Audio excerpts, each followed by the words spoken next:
మిమ్మల్ని అడిగితే కేసులు పెడతారా? మీరు కేసులు పెడితే నేను భయపడతానా? అరే బిడ్డ, నేను కేసీఆర్ శిష్యుని, నేను భయపడే ప్రసక్తే లేదు. మీరు ఇట్లాంటి 100 కేసులు పెట్టుకున్నా కూడా మీరు ప్రజలకి హామీ ఇచ్చిన 6 గ్యారెంటీలు ఇచ్చే వరకు మేము కేసీఆర్ గారి నాయకత్వంలో ప్రశ్నిస్తూనే ఉంటాం, మిమ్మల్ని అడుగుతూనే ఉంటాం. మీరు 100 కేసులు పెట్టుకొని కేసులకు ఎవరు భయపడేటోడు లేడు. మీరు బాగా ఇబ్బంది పెట్టి కేసులు పెట్టినా కూడా మా హుజురాబాద్ నియోజకవర్గ ప్రజల కోసం, తెలంగాణ ప్రజల కోసం మీరు మమ్మల్ని జైల్లో పెట్టినా కూడా జైలు పోవడానికి కూడా నేను సిద్ధంగా ఉన్నా. మీకు కేసులకి భయపడేటోడు కాదు.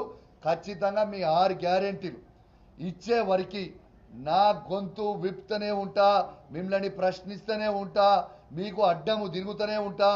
ఇంకో సంవత్సరం అయితే డైరెక్ట్గానే, ఇండైరెక్ట్గా ఏముండదు. ఇంకా మీరు ఇవ్వకపోతే ఇంకో సంవత్సరం వరకు ఓపెన్గా వెయిట్ చేస్తాం.